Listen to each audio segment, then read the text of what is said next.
Dando continuidade, agora teremos uma mesa de estudos e pesquisas sobre juventudes egressas no Brasil.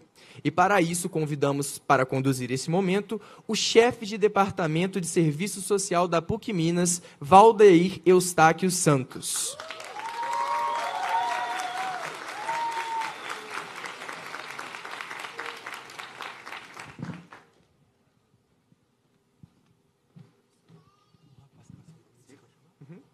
Convidamos também o jovem Arcanjo. Arcanjo, que é egresso do Sistema de Acolhimento, pesquisador da equipe Janela da Escuta e possui parceria com o UFMG e a Prefeitura. Cozinheiro formado pelo curso técnico gastronômico INHAC, do Léo Paixão. E também é poeta e músico.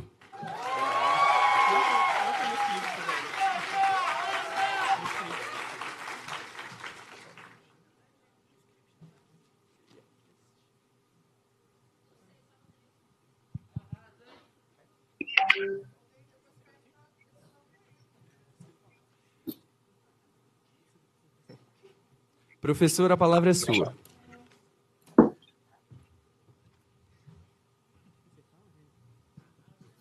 Sou eu, Enide, já posso? Pessoal, boa tarde. Boa tarde.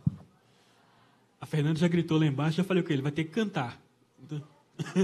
Medo. Ou uma poesia, então tá resolvido. Então nós vamos dividir aqui a coordenação da mesa. Nós teremos uma palestrante online, que é a Enide. Ainda não? Tá. Então ela ainda não vai entrar. Nós vamos chamar então a primeira palestrante. Pode. O nome dela é Luciana Cassarino Pérez. Graduada em Psicologia pela Universidade Federal do Paraná, 2008. Mestre e doutora em 2013 e outro em 2018. Em Psicologia pelo Instituto de Psicologia da Universidade Federal do Rio Grande do Sul. Pesquisadora, colaboradora do Libere, Grupo de Pesquisa Infância, e Juventude e Comunidade, Universidade de Girona. Membro do Grupo de Trabalho Juventude, Resiliência e Vulnerabilidade da AMPEP. E atualmente é docente da Pontifícia da Universidade Católica do Paraná. E atua como pesquisadora nos seguintes temas: resiliência, bem-estar subjetivo, desenvolvimento humano em contextos de vulnerabilidade, acolhimento institucional e familiar e transição entre o acolhimento e a vida adulta. E também foi responsável pelo projeto editorial do Guia de Acolhimento Familiar e organizadora do livro Família Acolhedora, Teoria, Pesquisa e Prática. Seja bem-vinda, Luciana. Muito bem-vinda. Deixa eu chamar os outros. O Arcanjo é igual eu, tímido. Aí tá aqui nós dois tremendo, assim, ó. Vamos chamar, então, para compor a mesa também, o Rony Marques Pereira de Assis.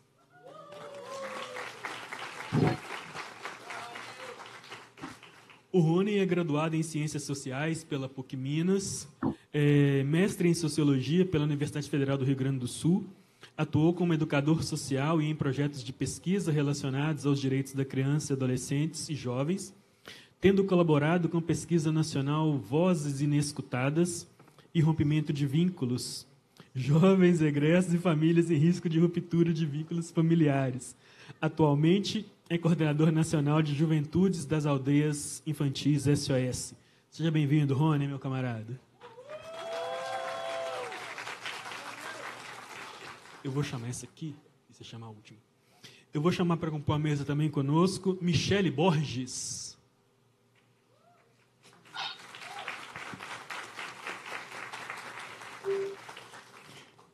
A Michele foi pega de surpresa pela Fernanda. A Michele...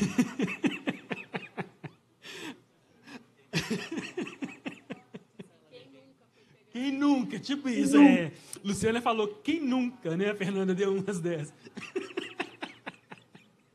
Então, Michele, seja bem-vinda.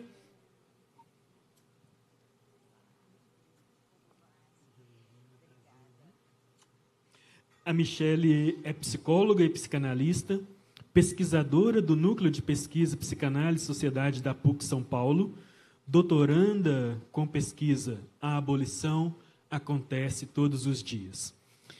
E nós vamos, então, chamar agora a nossa última convidada, Enide. Pode ler.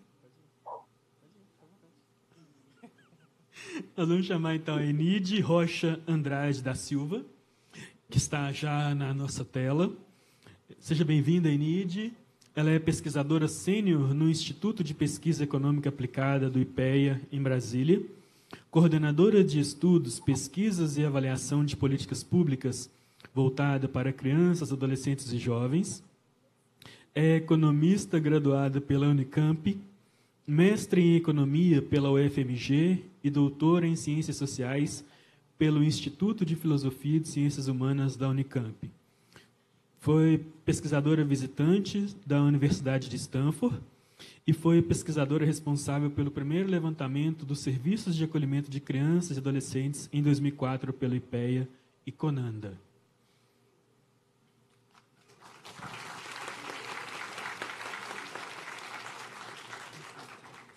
Obrigada. Primeiro é ela? Então nós vamos passar a palavra primeiro para a Enide, para ela poder fazer o uso da palavra. Enide, está me ouvindo bem? Uhum. Sim, eu estou ouvindo. Vocês me ouvem? Sim, sim. Então está com você a palavra, Enide. Obrigada.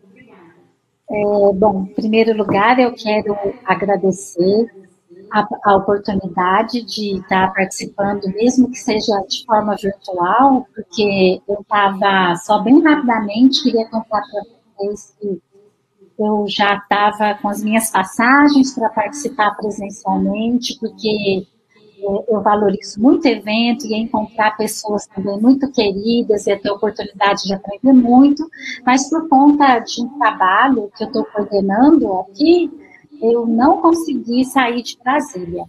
Mas eu queria conversar com vocês e trazer um problema, né? Acho que colocando esse problema na pauta para depois a gente fazer as discussões, era que, bom, nós fizemos, o IPEA participou da avaliação do Plano de Convivência Familiar e Comunitária, que foi coordenado pelo Ministério de Desenvolvimento Social, na figura da Juliana, da Ana Angélica, né? E a IPEA coube a atribuição de fazer a avaliação de uma parte do plano, que seria parte do reordenamento dos serviços de acolhimento familiar. Então, qual era a nossa preocupação, né? Olhar como que, se de fato esse reordenamento havia acontecido, no sentido das instituições se tornarem instituições menores, né? Obedecer aqueles princípios do Estatuto, como, por exemplo, grupos de irmãos, né? Serem instituições mais acolhedoras e cumprir, né, todos aqueles princípios que nós conhecemos em relação aos serviços de acolhimento. E estávamos, então, também, dentro da avaliação do Plano Nacional de Convenção Comunitária, ali também foram criadas duas novas modalidades. Uma delas é o serviço de acolhimento familiar, e como uma alternativa ao acolhimento institucional, né, que hoje nem é só uma alternativa, hoje é uma prioridade diante do acolhimento institucional, mas também naquele momento foram criadas uma nova modalidade, que é a República, para receber, servir de local de moradia para os jovens egressos dos serviços de acolhimento. Então, o que a gente encontrou na avaliação? Nós encontramos que nesse período, né, de 2006 até 2021, 18, que nós fizemos 20, que nós terminamos a avaliação do plano, que quando a gente olha o reordenamento do acolhimento institucional, houve muita mudança para melhor, ou seja, de fato, muitas instituições se tornaram menores, passaram a obedecer o princípio de acolhimento em pequenos grupos,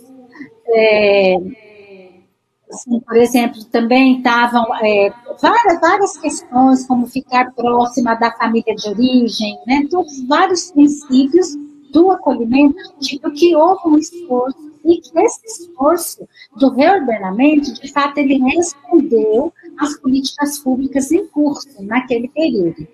No entanto, a gente viu, quando se tratava dessas novas duas modalidades, por exemplo, o acolhimento familiar, embora ela tenha se expandido muito, né, muito mais até dos serviços de acolhimento institucional, ela ainda representa muito pouco, em torno de 6% só do total dos acolhidos estão nos acolhimentos familiares.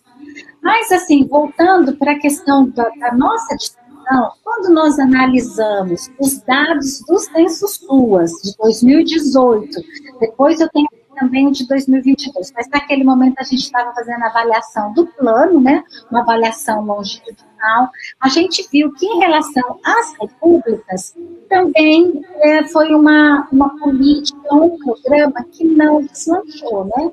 A gente encontrou naquele momento dados que se preocuparam bastante, né?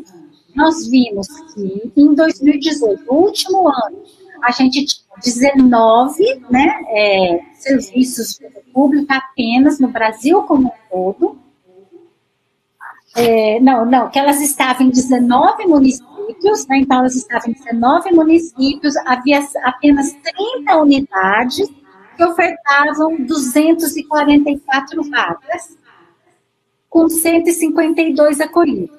Hoje, nos dados de 2022, antes era 19, agora são 35, houve um crescimento expressivo de 84%.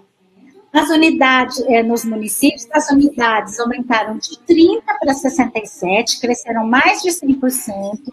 As vagas, que eram 244, aumentaram para 557, 128%. E os acolhidos não, os jovens vivendo nas repúblicas, que eram 152, e em 2022, 269, crescimento de 77%. Mas, para além dos números, o que nos chamou a atenção é a ociosidade das vagas nesses equipamentos. Por exemplo, em 2018, apenas 48% das vagas ofertadas nas poucas repúblicas existentes estavam ocupadas. Em 2022, apenas aumentou, mas ainda continuamos cerca de 40% das vagas nas repúblicas ociosas. Então, diante disso, nós nos perguntamos, o que estaria acontecendo com esses equipamentos, que eles estavam com vagas ociosas e, ao mesmo tempo, a gente encontra nos serviços de acolhimento de criança e adolescente, jovens que já completaram a maioridade nesse serviço e que continuam ali, né? Então, apenas com dados de 2022, né, o último dado, nós encontramos, dentro dos serviços de acolhimento de crianças e adolescentes, cerca de 364 jovens que têm entre 18 a 21 anos. Nós temos também mais, de 23, 24, mas vamos parar nesses, né, de 18 a 21 anos, 364 jovens. Prestes a completar a maioridade, a gente tem cerca de 4.100 meninos de 17 anos dentro dessas instituições. Então, a preocupação que fica é que nós não sabemos, né, o que acontece, onde estão esses jovens, essa diferença entre, por exemplo, nós sabemos o que nós sabemos de 2022. Nós sabemos que tem 269 desses jovens estavam nas repúblicas. 364 estão dentro dos serviços de acolhimento.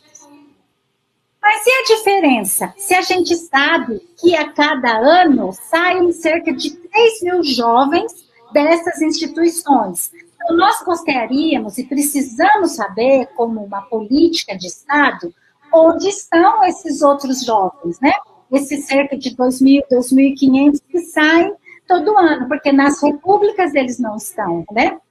Então, existe uma total ausência de dados sobre o destino dessas pessoas, em sendo uma política de Estado onde o próprio Estado é responsável por retirar aquela criança, aquele menino daquela situação, daquela família, faz a destituição, vai para uma instituição que tem como principal atribuição e objetivo, não só aquela instituição, mas todo o sistema, né? Fazer a reintegração daquele menino ou menina em uma família, né? Ou o retorno da sua família de origem, e aí o Estado, então, falha, aquele menino ou aquele menino se torna jovem, passa a sua vida dentro da instituição e que quando completa 18 anos, nós não sabemos onde eles estão. Então, pode ser verdade que eles tenham se engajado numa nova família, estejam fazendo, mas não há esse acompanhamento, então o Estado desconhece.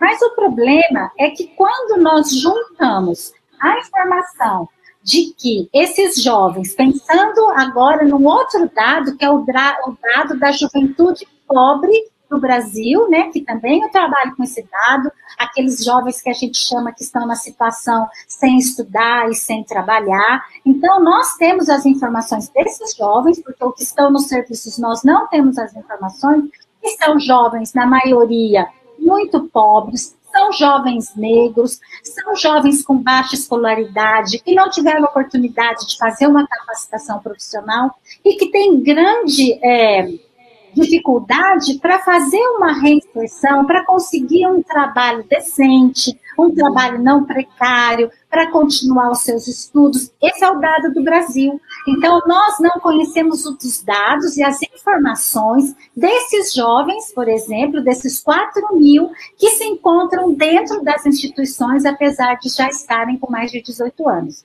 Então, nós, na IPEA, estamos, nesse momento, preparando uma ferramenta de pesquisa para conhecer mais esses jovens que estão lá nos serviços de acolhimento, não só esses que já têm entre 18 e 21, depois de 25 a 29, quem são esses jovens, grau de escolaridade, qual a razão de estarem ali também, ou ainda esses que estão para completar esses 18 anos, que tem entre 16 e 17 anos, que são os 4 mil. Para, a partir das informações que serão coletadas, a gente entender, né, as razões, as suas características, os problemas de educação, de escolaridade, e aí propor políticas públicas, que é uma das atribuições do IPEA, é fazer pesquisa aplicada para propor políticas públicas. Então, eu acho muito importante a gente pensar, né, nesse dado, nesse problema.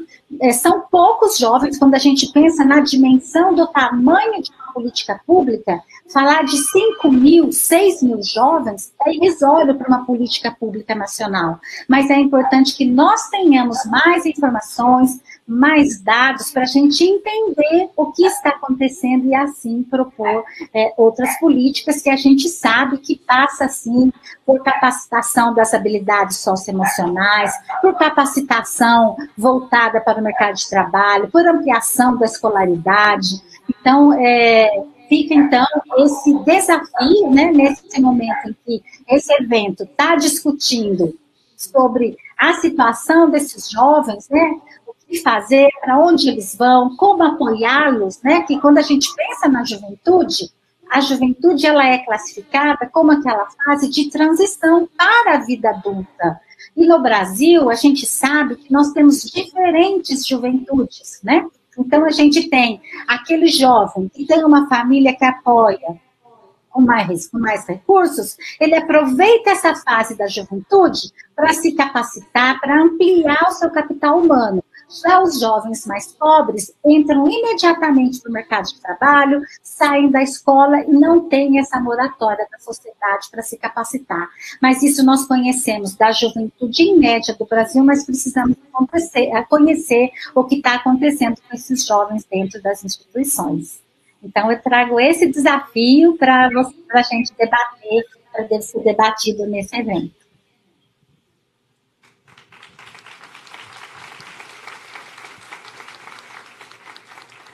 Enide, muito obrigado. Daqui a pouco a gente passa para o debate, te chama aí de novo. Então, vou passar a palavra para a Luciana. Luciana, quando estiver faltando uns 5 minutos para acabar, eu te aviso, pode ser? Bom, durante o almoço, eu estava conversando ali com as minhas colegas que estavam almoçando comigo, que eu me sinto um pouco forasteira agora, nesse momento aqui, depois de tantas pessoas com tanto lugar de fala terem dito tantas coisas importantes, né? Eu tenho certeza absoluta que nada que eu vou dizer para vocês aqui hoje, sejam vocês de equipe técnica, da gestão, jovens, é novidade, né? Mas, às vezes, os pesquisadores têm que vir aqui para dizer realmente é isso que está acontecendo, por favor, olhem para isso, né? E eu me sinto nesse lugar, né, de alguém que está endossando uma realidade. Quando eu defendi meu doutorado, eu vou contar para vocês um pouquinho sobre o meu doutorado, que foi sobre o tema da transição entre o acolhimento e a vida adulta. A primeira pessoa que falou na banca, uma professora do Serviço Social da PUC do Rio Grande do Sul, ela disse: Luciana, a tua tese é uma denúncia. E eu fiquei muito incomodada com aquilo, porque eu já tinha estado no lugar de quem acompanha esses jovens como psicóloga, e eu sabia dessa dificuldade, dessa questão, né, dos desafios da transição entre o acolhimento e a vida adulta há muito tempo. E eu sei que todos vocês sabem que essa é uma problemática que precisa ser olhada, né? Eu digo, poxa, eu tenho que vir aqui numa banca de doutorado depois de 4 anos para que as pessoas comecem a perceber que isso, né, fazer uma denúncia, que isso é um problema que merece uma atenção muito especial, né? Então, queria começar fazendo esse comentário, né, me colocando nesse outro lugar, diferente das pessoas que falaram até aqui, né, de alguém que vem da pesquisa. E antes de começar, também queria agradecer muito, principalmente a Fernanda, ao professor Valdeir e ao Sérgio, não sei onde é que o Sérgio está, representando todas as milhares de pessoas envolvidas na organização desse evento. É uma emoção muito grande fazer parte disso aqui. Eu estudo sobre esse tema, vai fazer 10 anos, e um evento especificamente para falar sobre isso, né, para a gente discutir, é um marco histórico. Então, fazer parte disso é muito gratificante e agradeço muito a vocês por terem feito esse momento acontecer. Bom, então, como eu comentei com vocês, eu estudo sobre esse tema há algum tempinho. Hoje eu escolhi contar para vocês sobre 2 pesquisas em especial. Vai ser um desafio enorme, porque eu tenho 20 minutos para falar sobre 4 anos de pesquisa de doutorado e 4, 5 meses de uma pesquisa que vocês já ouviram falar na fala do Patrick hoje de manhã, que é esse livretinho aqui que vocês têm, que é o Minha Vida Fora Dali. Que foram 2 pesquisas que escutaram efetivamente os jovens egressos, e no meu doutorado eu também ouvi adolescentes que estavam em processo de transição, né, que ainda não tinham saído do acolhimento. Quando eu comecei a estudar o tema da transição entre o acolhimento e a vida adulta, como eu comentei, foi porque eu era psicóloga, não trabalhava diretamente no serviço de acolhimento, mas eu atendi alguns jovens que estavam vivendo essa situação, e eu fiquei muito mobilizada com a problemática, com as angústias, não só dos jovens, mas também das equipes, dos gestores, né, dos coordenadores dos serviços, e fui buscar literatura sobre esse assunto e me deparei com uma lacuna gigantesca em termos de estudos nacionais sobre esse tema, né? Então, já tinha terminado meu mestrado há algum tempo, já tinha intenção de seguir carreira acadêmica. No doutorado, falei, essa vai ser a minha pergunta de pesquisa. E fui atrás de um professor Jorge Sarriera, que é da Universidade Federal do Rio Grande do Sul, que trabalha com psicologia comunitária, um nome muito conhecido da psicologia comunitária, e que tinha experiência em intervenção com jovens, porque eu queria fazer um programa de intervenção. Eu sabia que os jovens precisavam de um programa, né, um serviço que ajudassem eles nessa transição. Eu já tinha essa notícia, né? E aí, muito sabiamente, o meu orientador me disse: Luciana, a gente precisa conhecer mais sobre esses jovens para poder propor algo, né? A gente precisa ouvi-los. Eu falei, não, professor, mas tem vários modelos que a gente pode replicar de vários países. Veja, internacionalmente a gente já tem muito mais pesquisa. E ele insistiu comigo, não, o teu estudo precisa ser exploratório, a gente precisa conhecer qual é a realidade dos jovens aqui no Brasil, ou, né, muito prepotente da minha parte dizer que a minha pesquisa atingiu, né, os jovens do Brasil todo, mas pelo menos da região sul, que foram os jovens que eu entrevistei. E aí, no começo, muito relutante, e hoje eu entendo perfeitamente a posição e agradeço muito a ele por ter feito essa pontuação, eu fui atrás de fazer, então, um estudo exploratório. E eu tinha como interesse saber o que a gente já sabe sobre o processo de transição de jovens com história de acolhimento e como é possível a gente contribuir para que essas trajetórias não sejam permeadas por tanto risco, porque eu tinha acompanhado, na prática, né, o quanto, normalmente, essas trajetórias são muito difíceis. E aí eu quero fazer, né, uma pontuação, antes de começar a falar das pesquisas, sobre a importância de intervenções e de projetos, né, baseados em evidência. Hoje, a Mariana falava que a gente já sabe o que precisa ser feito, a gente precisa focalizar em como fazer. E o como fazer precisa passar por esse tripé, né, que envolve evidência de pesquisa, que é a contribuição que, né, essa mesa fantástica aqui está dando hoje, né, o que a gente já sabe sobre esse assunto, preferências do público-alvo, ou seja, a participação efetiva dos jovens, dos profissionais que trabalham nessa área e que conhecem essa realidade de verdade, né, e a expertise profissional de quem atua nessa área, né? Então, os projetos, as políticas, elas precisam ser pensadas com esse tripé, né? E aí, a minha singela contribuição, né, dentro dessa mesa vem dessas duas pesquisas. Elas estão fora de ordem temporal, então eu vou começar pela pesquisa Minha Vida Fora Dali, que foi a escuta de jovens egressos dos serviços de acolhimento como parte da avaliação do Plano Nacional de Convivência Familiar e Comunitária, que aconteceu em 2020, em plena pandemia. E a outra pesquisa que eu vou falar depois foi anterior, foi feita de 2017 e 2018, que foi a minha pesquisa de doutorado entre o acolhimento institucional e a vida adulta, uma análise do processo de transição. Todos esses estudos eles estão publicados, né? No final eu vou mostrar a referência, né? Quem quiser tirar uma fotinho para depois procurar. Então, tem artigos científicos com os resultados dessas pesquisas. E, além desse livretinho que todos vocês têm, que foi uma forma que a gente encontrou de divulgar o estudo para a comunidade, a gente também tem o relatório completo da pesquisa, onde a metodologia está bem explicadinha, que está disponível online, dessa pesquisa Minha Vida Fora Dali. Então, falando sobre o primeiro estudo, a primeira pesquisa, como o Patrick comentou, ele foi parte da avaliação do plano, foi um processo muito interessante, porque a avaliação estava acontecendo com a pesquisa do IPEA, com vários outros estudos, conduzidos, né, por aldeias, por, enfim, uma série de setores aí que estavam preocupados em pensar e ouvir vários setores da sociedade sobre a implantação do plano para poder reescrever, né, a nova versão. E aí, um dia, no meio da pandemia, naquele caos que a gente viveu, o Patrick me liga e fala, Luciana, a gente já se conhecia porque ele tinha contribuído com a minha pesquisa de doutorado, ele falou, eu tenho uma proposta irrecusável para te fazer, a gente está com, né, um orçamento super restrito, não tem verba, não tem nada, mas a gente precisa ouvir os jovens, a gente não pode fechar a avaliação do plano sem ouvir o que os jovens têm para dizer, porque eles estavam nas instituições quando, basicamente nas instituições, né, muito pouco acolhimento familiar naquela época, quando o plano foi implantado. Então, a gente precisa ouvir o que eles têm para dizer. E aí a gente fez o que foi possível naquele momento, que já foi um grande passo, porque eu até hoje não tenho conhecimento de nenhum outro estudo que tenha ouvido jovens egressos do acolhimento em todas as regiões do país. Então, a gente fez, obviamente, de forma remota, né, durante a pandemia. Foram 27 jovens que participaram, alguns estão por aqui, inclusive, hoje com a gente, entre 18 e 30 anos, em 4 ou 5 grupos focais que a gente fez, com uma parceria muito, muito grande da Mahira Costivelli e da Luísa Scardovelli, que faziam parte da equipe do Instituto Fazendo História na época, né, que foram minhas colaboradoras na coleta e na análise dos dados.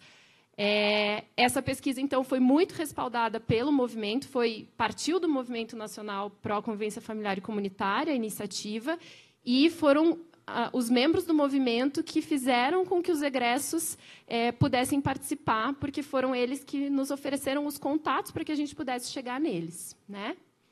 E aí, de forma muito geral, não vou entrar aqui no método da pesquisa, isso vocês podem depois, se tiverem interesse, ler no relatório, mas o que eles nos disseram nesses grupos focais, né, de uma forma bastante sucinta.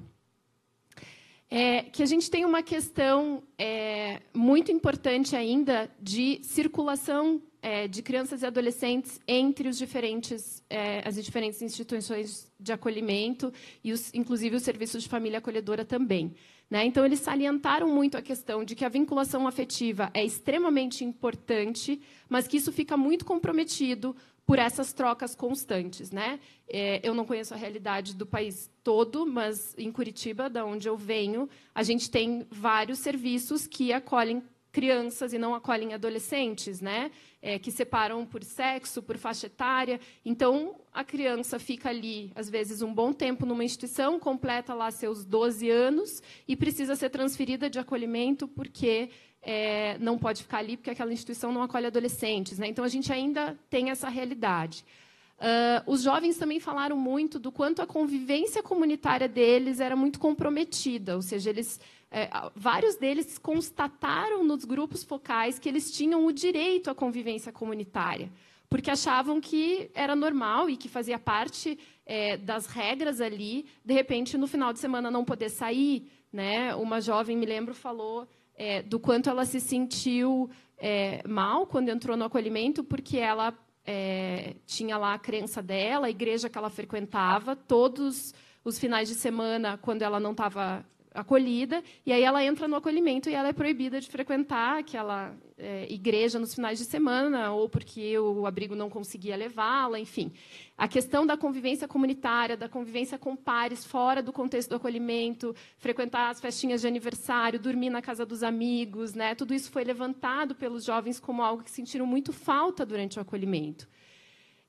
Um aspecto muito importante foi a importância de cuidar do cuidador, a importância desse olhar cuidadoso com as equipes técnicas, os jovens dizendo os nossos cuidadores, né, mães e pais sociais, como eles chamavam na época, os educadores estavam cansados, não tinham respaldo, né, tinham pouca formação para lidar com coisas específicas. Então, os próprios jovens dizendo os cuidadores precisavam ser melhor cuidados. Né? Muitos apontaram falhas, tanto no desligamento quanto no acompanhamento após o desligamento, né? Desligamentos feitos de forma muito arbitrária, de forma muito abrupta. Aqueles que tiveram a intenção, que gostariam de ter ido para uma república, porque a gente também precisa pensar que nem todos os jovens querem morar numa república, e isso precisa ser considerado, mas aqueles que queriam e que gostariam de ter essa oportunidade, muitos não tiveram, às vezes porque eram de um município de pequeno, médio porte, onde a república não existia, ou teve, por exemplo, um jovem de São Paulo que falou, na época que eu saí, não tinha vaga, então a república não foi uma realidade para mim. Né? Uma questão de um foco muito grande no mérito individual desses jovens, então, um discurso muito presente de que, assim, se você quiser, você consegue, né, que é reproduzido, às vezes, das falas da própria equipe, né, falas no sentido assim, eu tive todas as oportunidades, o abrigo me deu tudo o que eu precisava, eu não consegui porque eu não soube aproveitar as oportunidades. Né? Totalmente diferente das falas que a gente ouviu hoje de manhã, né, do quanto esses jovens não têm esse apoio, né, e que é difícil aproveitar as oportunidades se você não tem uma rede de apoio. Né?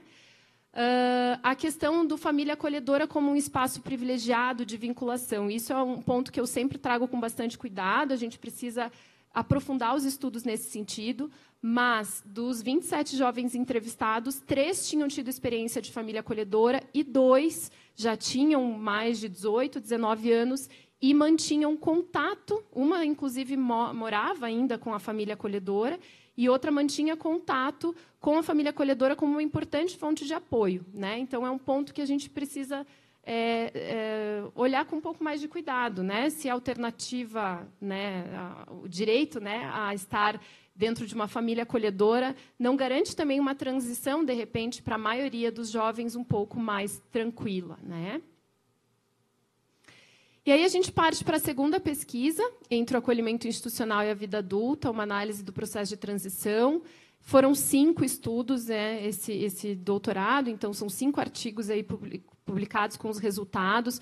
Uma pesquisa que foi muito maior, né, do que a pesquisa Minha Vida Fora Dali, com métodos qualitativos, e foram mais de 200 adolescentes e jovens que participaram, de São Paulo, Porto Alegre e Curitiba.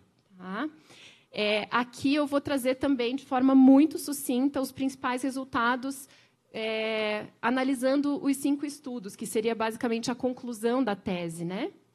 Então, o que a gente observou de mais efetivo nos resultados desse doutorado? Que as principais necessidades dos jovens no processo de transição estão relacionadas à preparação para a vida adulta, à autonomia, e isso envolve o treinamento de habilidades de vida cotidiana, a profissionalização, a escolaridade, mas também envolve o apoio social e emocional, né? Então, quando as colegas trazem da lei, né, da política pública que existe na Argentina, que prevê não só esse apoio financeiro, mas um referente técnico, me dá uma alegria imensa, né, porque a maioria dos programas que a gente vê, inclusive em países como os Estados Unidos, vários países de referência na Europa, acabam deixando de lado essa questão do acompanhamento socioemocional.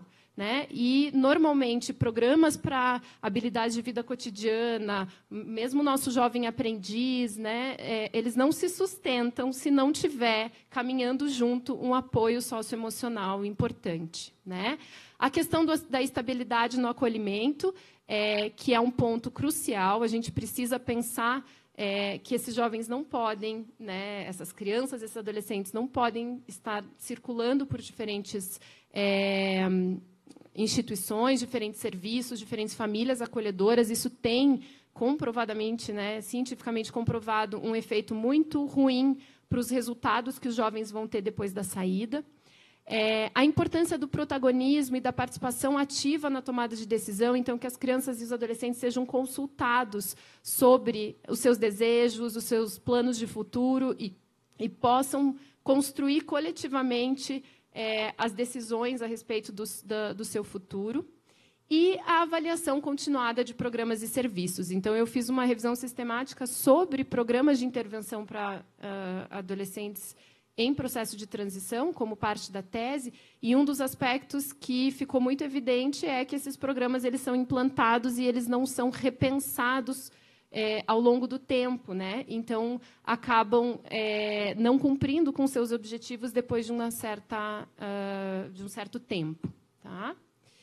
E aí, para finalizar, meu tempo já está acabando, quais são as recomendações, né, que essas pesquisas mostram e que a gente precisa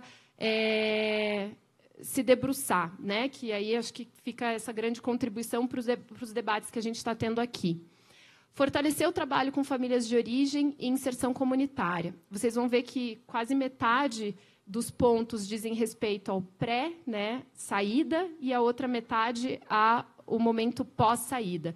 Então, antes da saída, fortalecer o trabalho com as famílias de origem e a inserção comunitária, evitar a circulação das crianças e adolescentes entre diferentes serviços, formar os profissionais, inclusive, para assuntos específicos, né? Hoje a gente ouviu na fala da colega, né, sobre questões relacionadas a preconceito, a racismo, questões de gênero, né? A importância dos educadores terem formação específica para isso, possibilitar a participação dos adolescentes em atividades de vida cotidiana, no cotidiano do serviço, seja ele de acolhimento familiar ou institucional, garantir espaços de escuta no dia a dia do acolhimento, promover a articulação dos jovens e a participação juvenil. Então, né, aqui nesse evento a gente está tendo esse ponto sendo colocado em prática, promover, oferecer aos jovens egressos acesso prioritário a políticas já existentes, né? Então, políticas relacionadas à moradia, inserção no mercado de trabalho,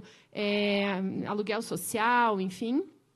Criar programas específicos de acompanhamento do processo de transição e contar com diferentes modalidades de acolhimento. Aqui, parafraseando nossa querida Cláudia Cabral, né, que sempre fala do cardápio de opções, a gente poder pensar que nem todo jovem egresso ele quer ir para uma república, ou ele quer voltar a morar com a sua família, ou ele, né, a gente precisa pensar modalidades que considerem a individualidade e a história de vida de cada um. Então, de forma bastante breve, seria isso. Deixo aqui as referências para quem quiser se aprofundar um pouquinho, e o meu e-mail. Vou só esperar aqui, que o pessoal está tirando foto, mas no próximo slide eu deixo o meu e-mail também e fico à disposição de quem precisar de dados, de outras referências, né, para sustentar os seus pontos. Eu sei que vocês voltam e acabam replicando esse debate nos locais onde vocês trabalham, né? Então, fico à disposição para dialogar e para discutir. Obrigada.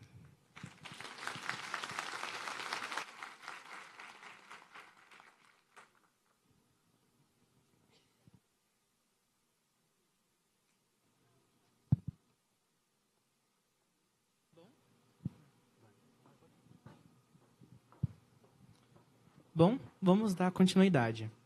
E agora eu vou passar a palavra para o Rony Marques.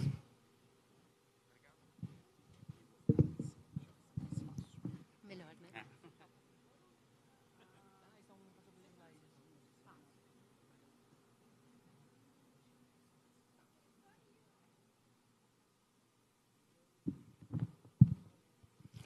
Boa tarde, pessoal.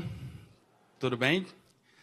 Uma alegria muito grande, uma honra estar aqui nesse evento, participando junto com jovens, que eu tenho falado desde o primeiro momento em que eu tive a oportunidade de reunir com a Fernanda, com o Sérgio, com os demais colegas que participaram da organização do evento, que é um momento histórico, né? Então, acho que para a discussão sobre o trabalho com a juventude que passa pelo serviço de acolhimento, com certeza esse aqui é um marco para a discussão a nível nacional das políticas públicas e, principalmente, um marco em relação à participação juvenil nessa discussão, né? Então, a voz dos jovens, eles sempre tiveram.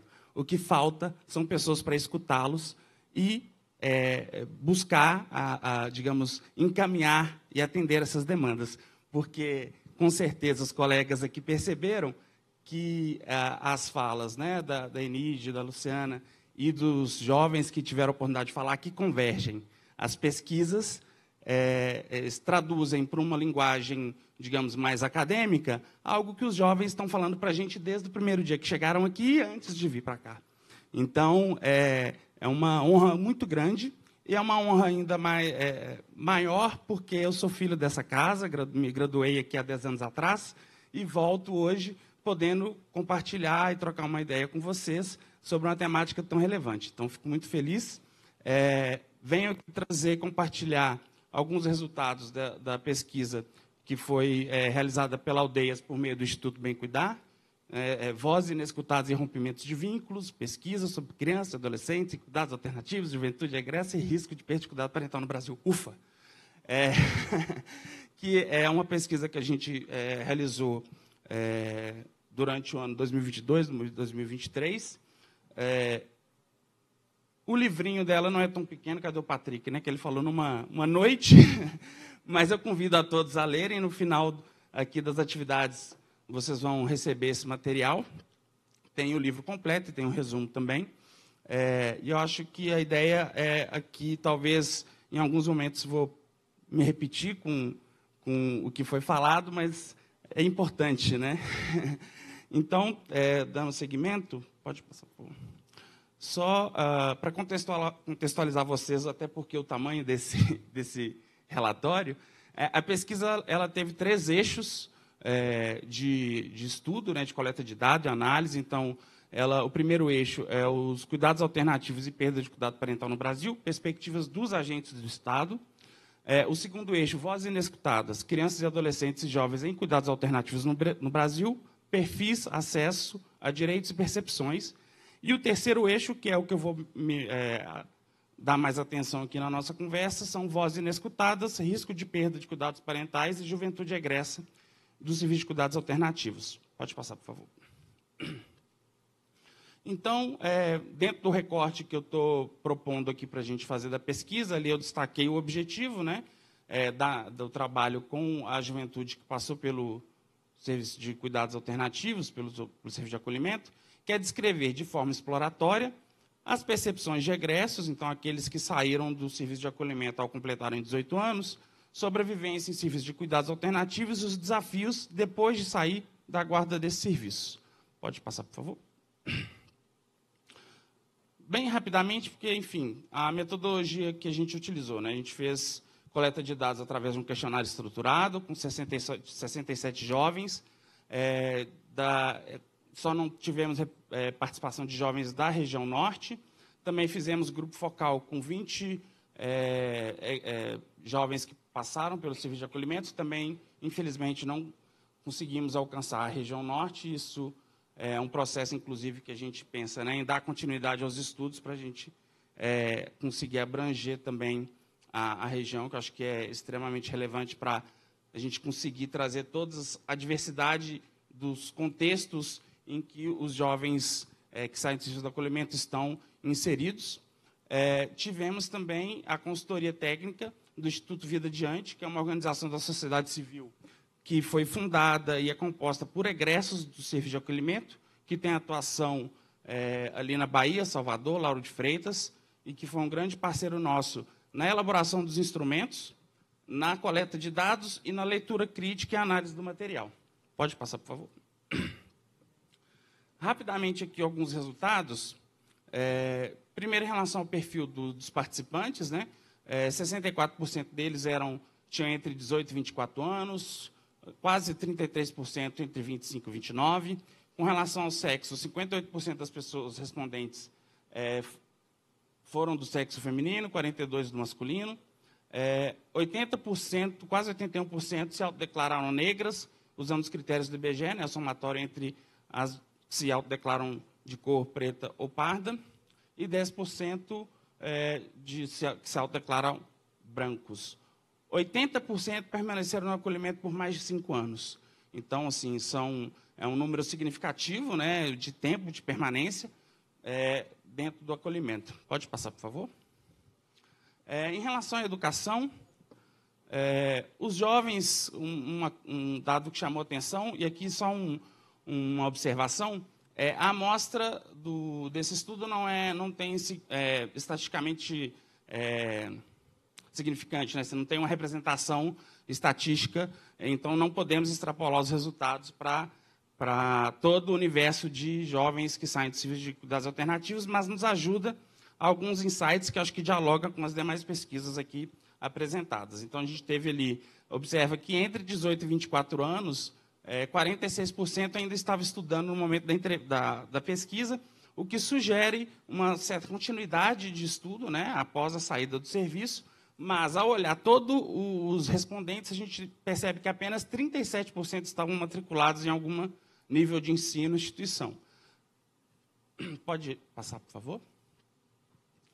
Em relação ao trabalho, 67 estavam empregados, e aqui é um ponto que é interessante observar, que é um número que, à primeira vista, é positivo, mas, em algum momento, algum colega da mesa comentou sobre a precariedade dos serviços do trabalho que os jovens que saem do serviço de acolhimento estão expostos, né? Então, isso se confirma que eram trabalhos que exigem uma baixa escolaridade e, consequentemente, uma baixa remuneração também.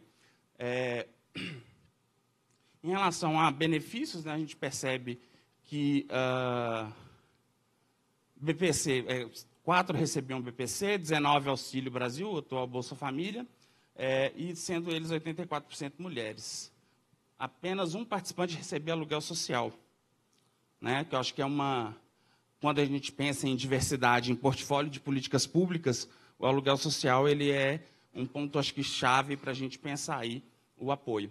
E aqui um primeiro, acho que, não um primeiro, mas um dado que eu acho que é bem interessante a gente pensar, quando questionados quem foi que apoiou na transição para a vida adulta, após sair do acolhimento, 39% indicam os colaboradores do serviço de acolhimento.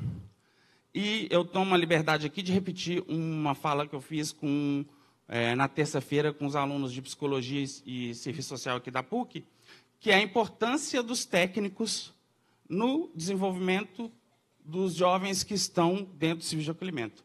E o que chama mais atenção é que, quando a gente olha para o serviço de acolhimento, há uma alta rotatividade técnica. E, mesmo assim, esses jovens identificam ali o seu porto seguro. Então, a importância, com certeza que tem muitos técnicos que acompanham jovens no serviço de acolhimento, a importância de vocês na garantia do direito desses jovens e no apoio ao seu desenvolvimento. Tenho certeza que esses jovens veem em vocês figuras de referência. Então, acho que é importante isso ficar bem claro, porque vocês acabam sendo a primeira rede de apoio desse jovem. Pode passar, por favor. E que tipo de apoio esse jovem teve após a sua saída? Entre os respondentes da pesquisa, apoio financeiro por um tempo, 21%, mas o dado que é o percentual maior ali é aquele que continuou com um vínculo com o cuidador ou cuidadora ou o técnico. Mais uma vez aqui, a importância da equipe do serviço de acolhimento no apoio a esse jovem. E aqui algumas falas, pode voltar um, por favor, esse mesmo, o próximo aí. Eu acho que faz um link com a fala da Enid sobre a República, quando ela levanta, e isso chamou a atenção da gente também, no relatório, na nota técnica, que é uma fala desse jovem que eu acho que ajuda a gente começar a entender o porquê que a República ainda não é, talvez, a primeira alternativa para uma boa parte dos jovens, embora a gente saiba que, como a Enid disse, a quantidade de jovens poderiam demandar esse serviço. Se arrependimento matasse, eu não teria ido para uma república. Teria encarado a minha vida de adulto já ali, de morar sozinho. República é ótima. Eu quero que continue, mas não era meu perfil para a república. Então, esse jovem tem muito claro para ele que a república, embora seja importante, não é o perfil de apoio que ele precisava naquele momento.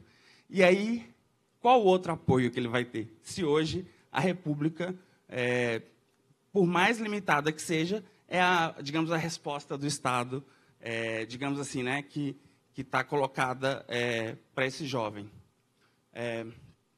E acho que a Luciana também comentou, tanto que a gente fala como políticas e programas baseados em evidência.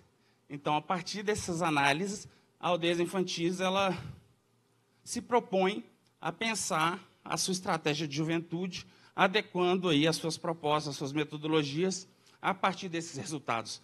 Não só da nossa pesquisa, claro, mas a Minha Vida Fora da Lei, que é uma referência super importante, inclusive, para a construção dessa pesquisa, assim como a nota técnica do IPEA, todo o material de avaliação do Plano Nacional, desculpa, todo o material de avaliação do Plano Nacional. Pode passar, por favor?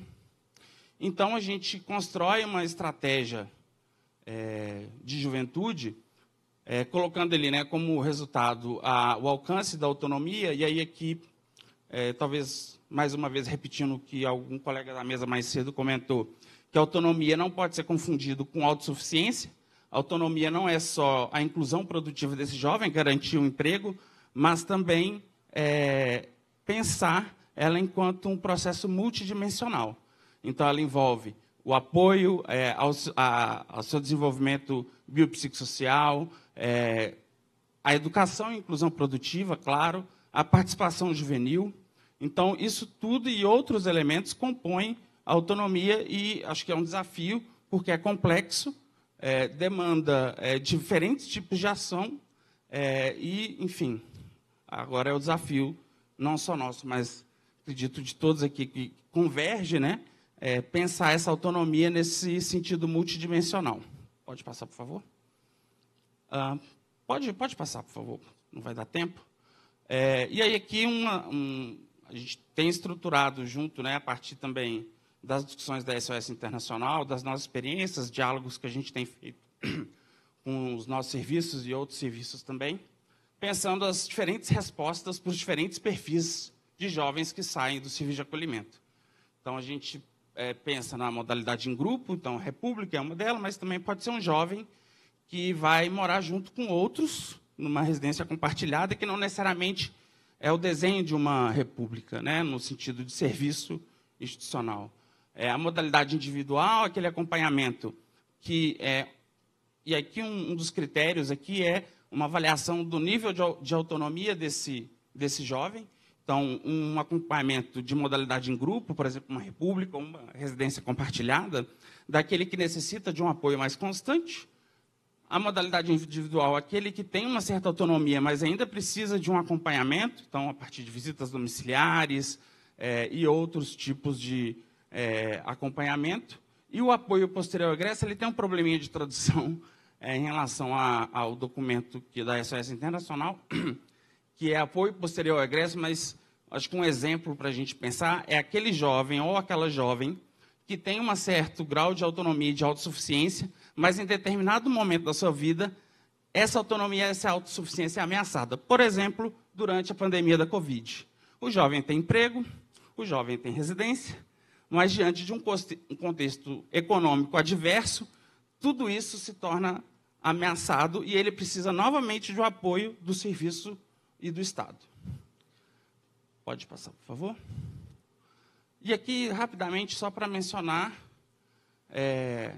um projeto que a gente está iniciando em Campinas, que é uma proposta de acompanhamento de egressos, que chama Casa de Oportunidade Semear, onde que a gente propõe ali acompanhar os egressos em atividades coletivas e individuais, pensando nessa multidimensionalidade da autonomia e a mobilização de parceiros, enfim, para poder apoiar esse jovem que saiu do serviço de acolhimento, que tem um certo grau de autonomia, mas ainda precisa de um apoio. Então, a gente tem esse projeto em andamento agora, então é um processo que a gente está experimentando e aprendendo junto, para a gente poder ter mais uma resposta para acompanhar esse jovem que sai do serviço de acolhimento. Então, isso tudo trago para mostrar como a importância das pesquisas também para a gente pensar e realmente utilizar esses dados para pensar novas estratégias, né? Então, convido vocês a lerem o relatório da pesquisa, lerem Minha Vida Fora Dali, a nota conceitual do IPEA, refletirem sobre as ações que cada um faz no seu serviço, na sua cidade, e pensar como que a gente pode inovar para que a gente possa garantir que esse jovem siga essa transição da melhor forma possível, né? Garantindo um protagonismo, garantindo que ele tenha, que ele seja, construa a melhor versão de si, né? Então, acho que esse é o nosso compromisso, não só enquanto organização, mas enquanto uma organização que busca ir, junto com outras organizações, construir um mundo diferente para esses jovens, né? Junto com eles. É isso.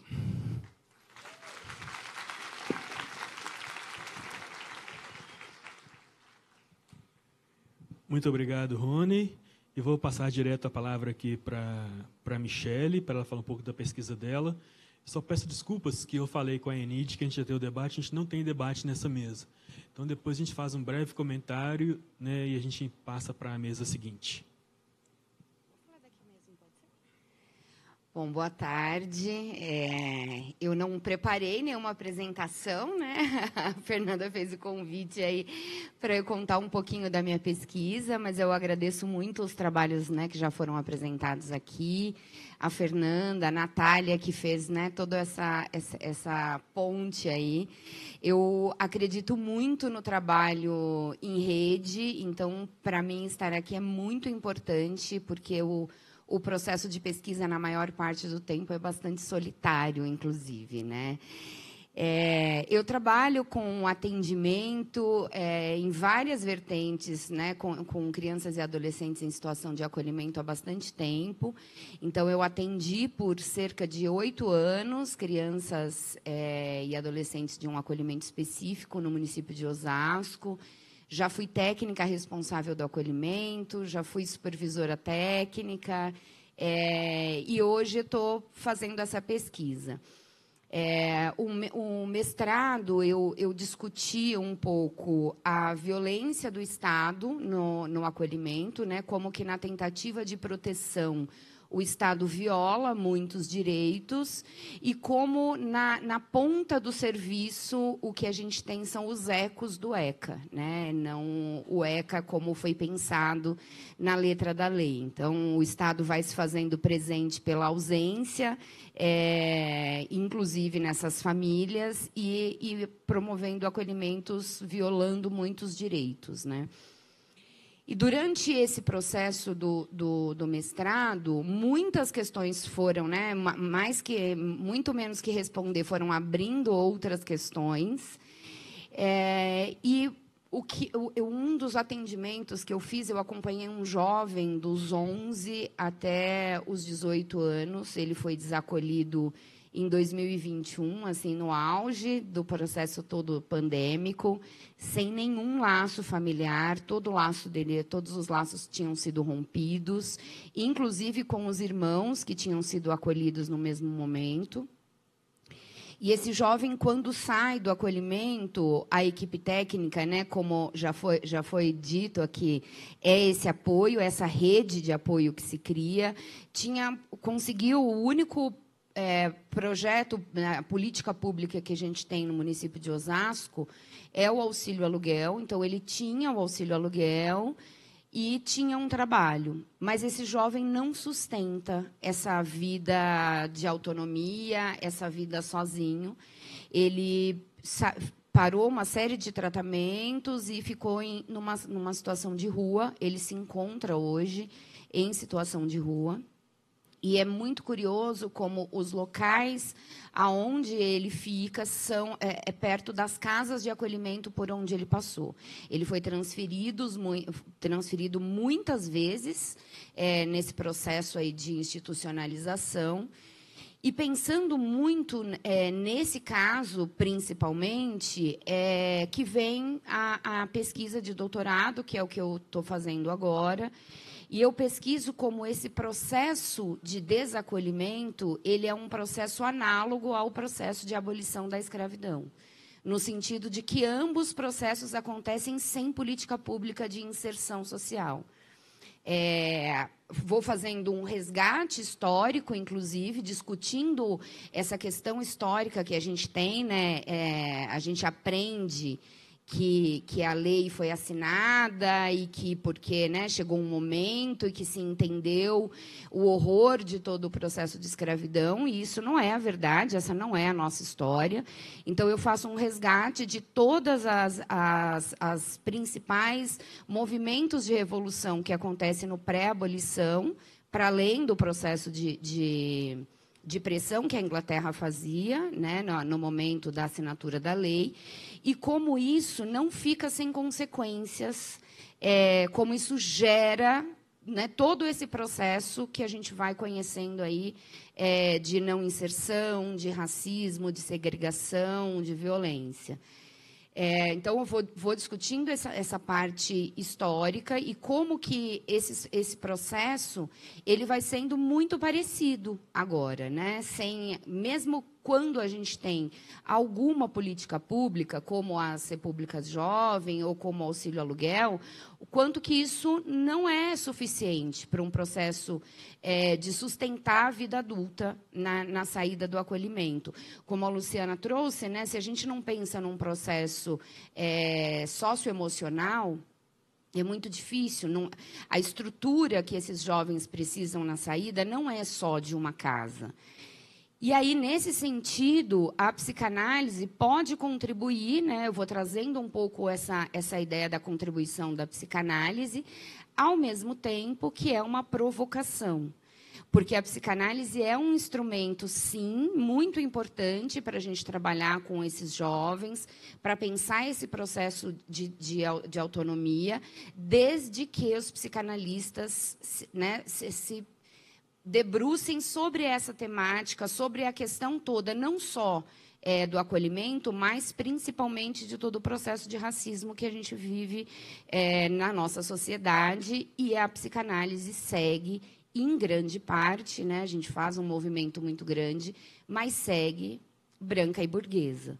Então, a ideia é também de que a pesquisa seja uma provocação para a comunidade psicanalítica. Essa pesquisa ela é feita no Núcleo de Psicanálise e Sociedade, lá da PUC de São Paulo, que é o meu núcleo de pesquisa, mas é em parceria também com o Núcleo do Serviço Social de Estudos e Pesquisa de Crianças, Adolescentes e Famílias, porque eu consigo, né, eu digo para o pessoal do núcleo que eu debato a partir da psicanálise, mas que assim a minha pesquisa avança muito na discussão com o serviço social. Então, é ali em parceria com esse núcleo que eu vou desenvolvendo a pesquisa, e junto com o projeto Transitar, que é um projeto que nasce ali no município de Osasco. Eu não faço parte da equipe técnica, eu sou supervisora, uma supervisora externa da equipe técnica desse projeto. O município tinha, esses técnicos recebem do município, né, uma missão de pensar num projeto, inicialmente de uma república jovem. Eles começam a fazer algumas pesquisas, né, como que já foi apresentada aqui, do quanto para alguns jovens a república não é um caminho, sem contar na quantidade muito pequena de vagas em relação ao número de jovens que são desacolhidos todos os anos. Então, eles começam a fazer uma pesquisa, eles encontram ali a Doncel, né, e toda a aprovação da lei federal que é feita na Argentina, e isso inspira a criação do projeto Transitar, que é um projeto que é aprovado por uma lei municipal. Agora, em fevereiro, completou 1 ano de trabalho. Então, tem o projeto é muito similar ao projeto argentino, tem uma bolsa que os jovens recebem, eles são acompanhados dos 16 anos até os 21 anos de idade, porque a ideia é fazer esse processo de transição mesmo, enquanto ainda estão no acolhimento, e serem acompanhados ali, terem como um referencial essa equipe que está ali nessa casa. Então, para além não é uma casa onde eles não moram nessa casa, mas eles têm esse lugar que é um serviço de portas abertas, que eles podem vir a qualquer momento, e ali são construídas algumas oficinas a partir do interesse desses jovens, desde oficina de culinária, informática, como montar um currículo, tudo isso é feito por essa equipe. Então, eu faço a supervisão da equipe técnica e estou escrevendo a história do projeto, porque, embora seja um projeto que foi aprovado por uma lei, a gente sabe, né, o quanto isso corre riscos, é um serviço que não está tipificado. Então, a Secretaria do município já pensou, então, será que poderíamos pensar também para os idosos? E que enfim, é legítima, é uma preocupação legítima, mas isso descaracterizaria totalmente o projeto. Então, escrever a história de como esse projeto foi criado, a lei foi aprovada em 2021, mas o projeto só tem 1 ano trabalhando, né? Então, todo esse trabalho que foi feito, ele está sendo documentado na minha pesquisa, e é uma forma também de escutar esses jovens, essas equipes que estão trabalhando ali. A minha pesquisa está ainda bem na metade, né? Eu ainda tenho esse ano e o próximo aí para escrever. Então, acredito que ainda vou trazer muitas outras coisas, mas, por enquanto, é um pouco isso que eu estou pesquisando, assim, uma provocação, apanhando muito, né, de psicanalistas, porque eu provoco bastante, falo desde um lugar que é difícil de escutar para alguns profissionais e provocando um pouco assim, porque o abandono que é feito desses jovens no desacolhimento não é um abandono qualquer, é um abandono para o braço do Estado, que não pode trabalhar com encarceramento e extermínio enquanto são jovens, né, são crianças e adolescentes, mas a partir dos 18 anos podem. E é para esse lugar que é feito o abandono, para esse lugar específico. Para essa política, né, essa necropolítica que a gente tem para a população negra e parda no Brasil. Então, é um pouco isso que eu estou discutindo. Obrigada.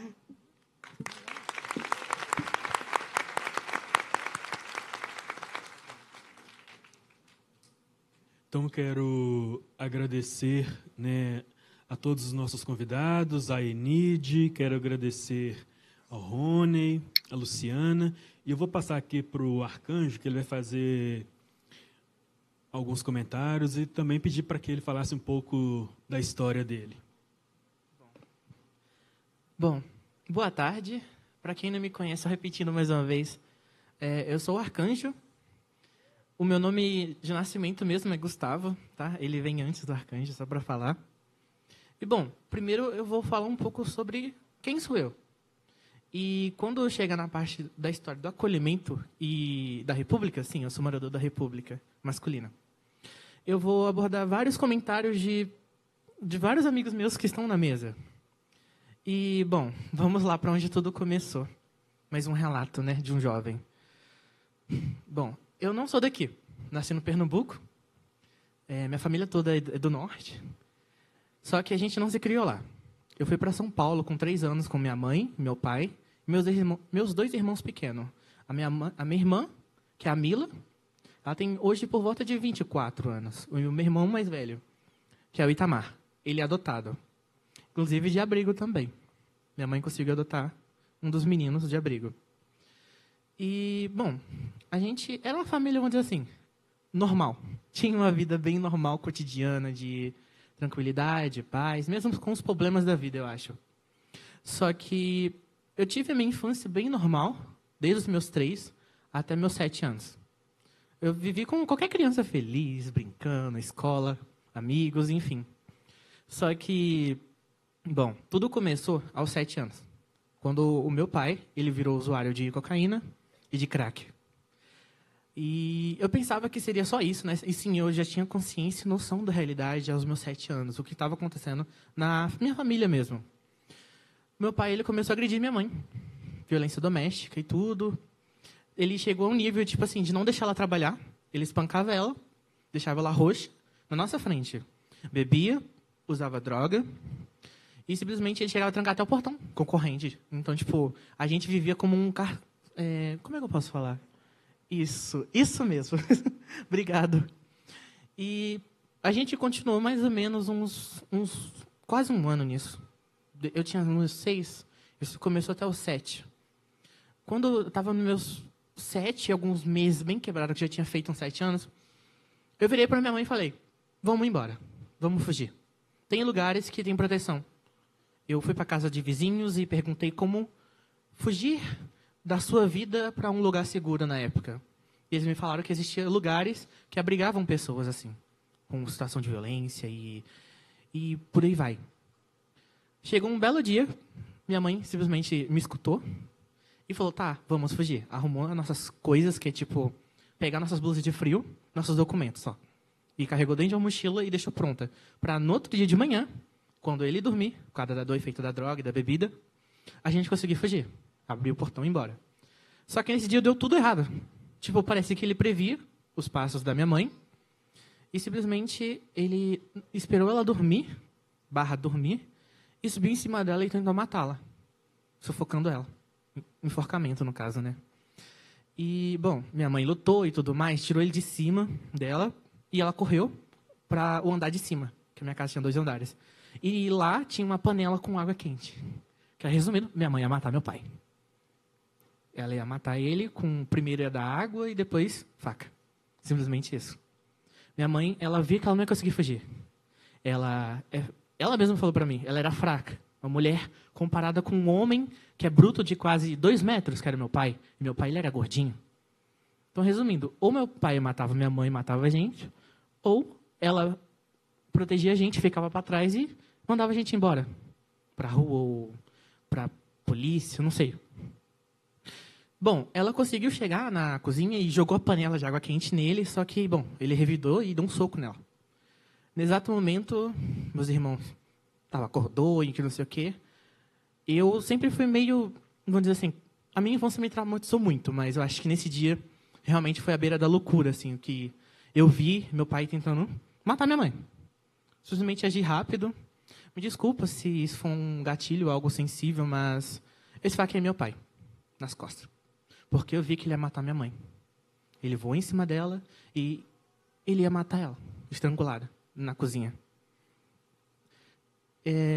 Bom, pulando um pouquinho disso, que isso aqui tá ruim.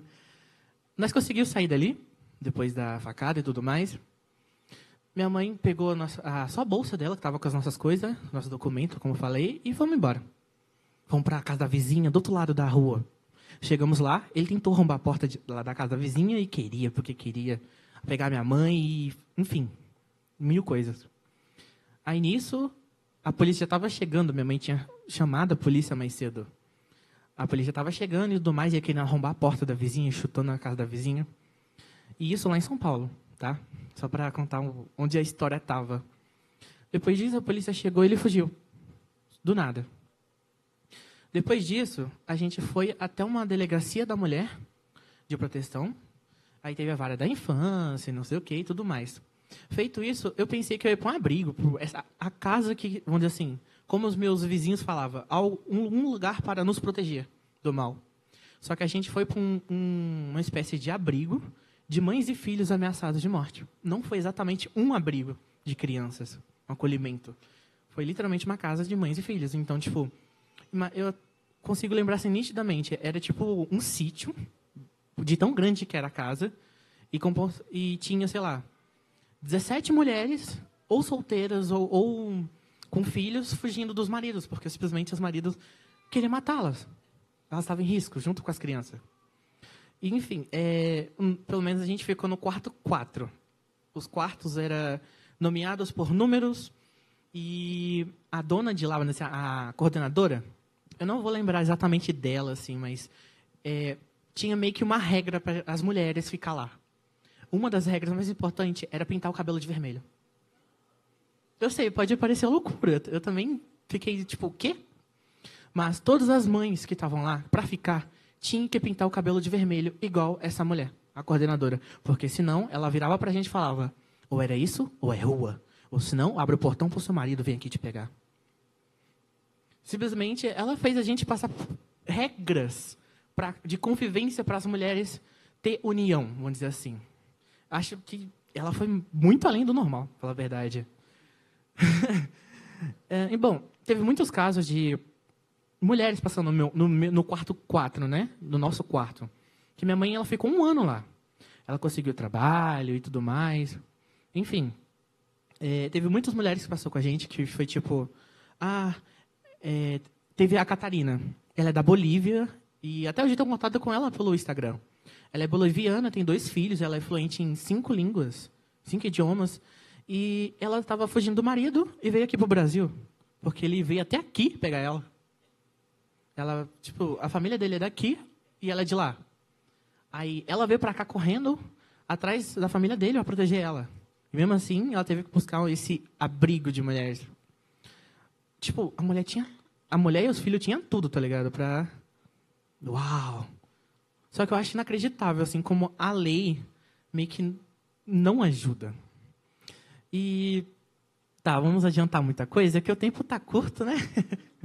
Mas vamos lá. Enfim, ficamos 1 ano lá. Minha mãe conseguiu uma casa de aluguel lá em São Paulo. E durante, só um resumo rápido, por causa do tempo. Meu pai ficou 8 anos procurando a gente.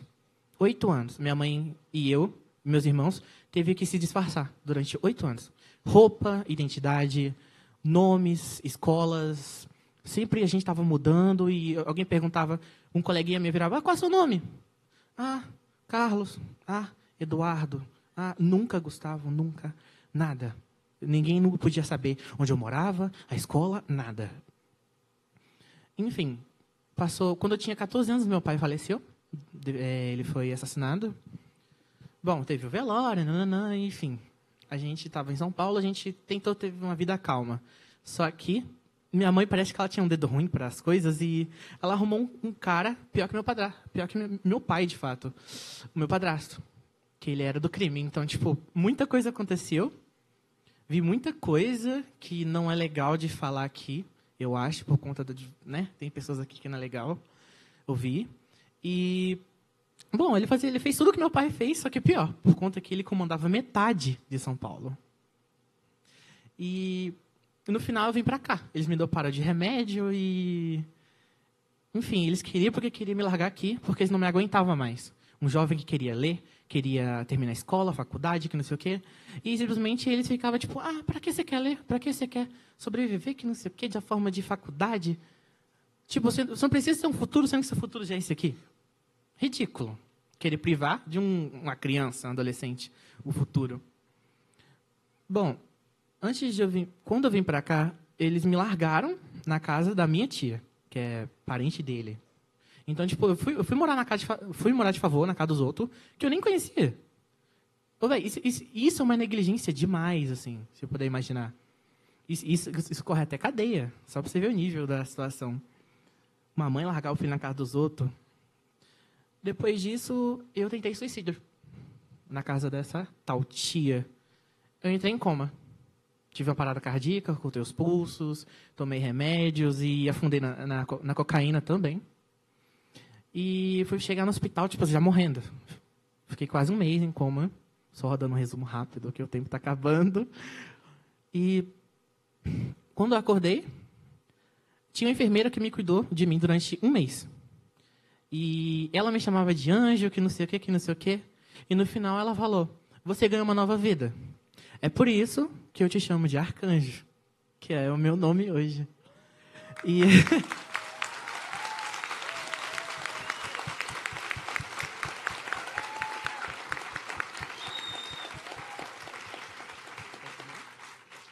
E, bom, depois disso tudo, só terminando assim rapidinho, eu fui parar no abrigo, né? Porque não tinha onde ficar e, enfim, rolou muita coisa e o Estado teve que intervir por conta da situação. Aí eu tive caso de ir para a delegacia, falar com o delegado depois disso e contar tudo o que aconteceu, a minha história, meu padrasto, que ele era do crime mesmo, então, tipo, não podia ficar com ele. No final, eu fui para um abrigo de VTR, que é tipo, eu não sei se é essa sigla, jovens, isso, que é tipo uma casa de passagem, só que para jovens de situação de rua tipo, me corrijam, por favor. Enfim, nossa, deixa eu ver aqui, eu até comentei aqui, fiz deixa eu ver. Tá. Aqui, eu vou fazer um comentário com base a Luciana falou, que eu anotei o seguinte, que é a negligência nos acolhimentos. E, realmente, os acolhimentos têm uma negligência enorme com os jovens que estão lá.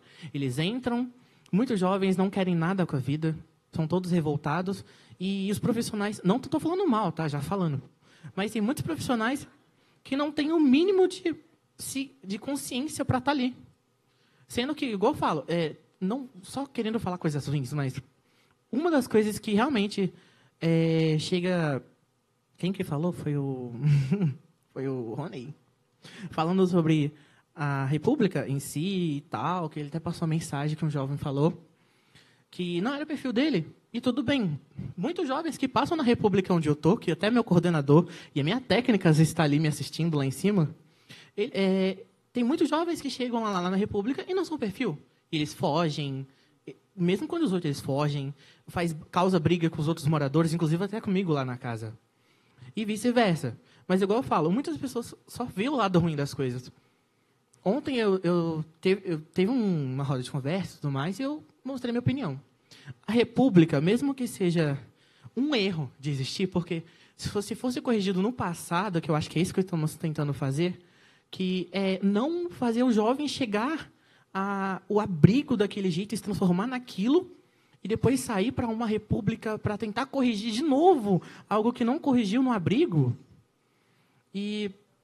Mas, por várias pessoas que passam na minha vida, tanto no abrigo quanto na república, eu vejo que, tipo, olhando para o lado bom, claro, que sempre tem as coisas, eu vejo que, mesmo na escuridão, sempre tem um pontinho de luz.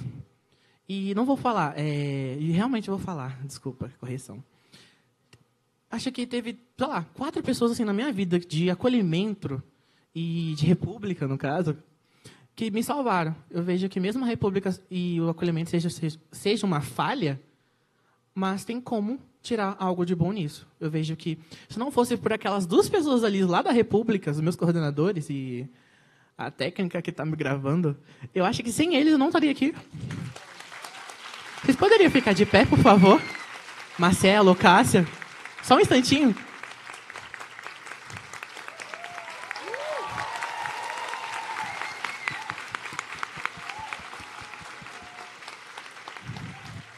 E, bom, só finalizando, só para falar um pouco assim, tipo, muita coisa acontece. Todo mundo passa por muita coisa aqui, que estamos aqui, jovens que estão em acolhimentos, e eu falo que temos que mudar as coisas. Os jovens têm que ser escutados.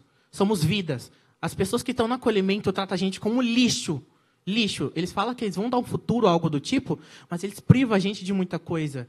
Basicamente, eles te jogam debaixo da saia e falam, tá, faz 18, se vira no mundo. E isso foi assim como eu. Eu saí como Zé Ninguém.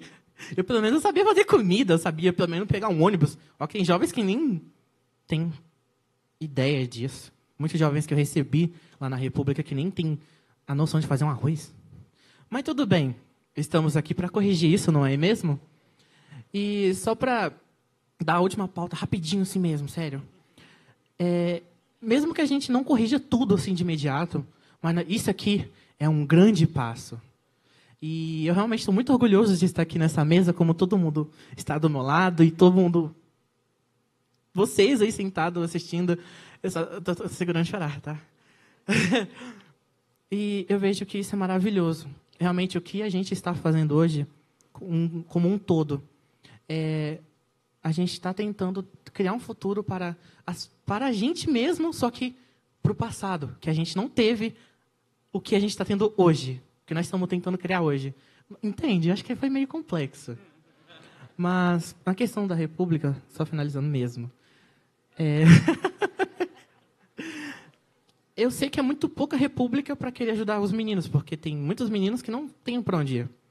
No momento, só dando uma opinião rápida, mesmo pode parecer leigo, porque eu não entendo nada de lei, de advocacia e papéis, mas, por enquanto, eu vejo que seria melhor, pelo menos, abrir a República. Mesmo que seja em vão, seja lento, sabe? O que estamos fazendo, mas eu vejo que isso tem um futuro enorme, um potencial incrível, como a gente nunca foi, ou alguém nunca chegou a esse nível. E eu vejo que tem muitos jovens que vão para a rua, muitos jovens que vão para a família, quando completa 18, porque não tem um lugar para ir, não tem a República para ir. E a gente vai corrigir isso eu sei. Não pode ser hoje, mas talvez pode ser amanhã. E, bom, só encerrando, e não sei como eu despedir de todo geral, mas... Tchau!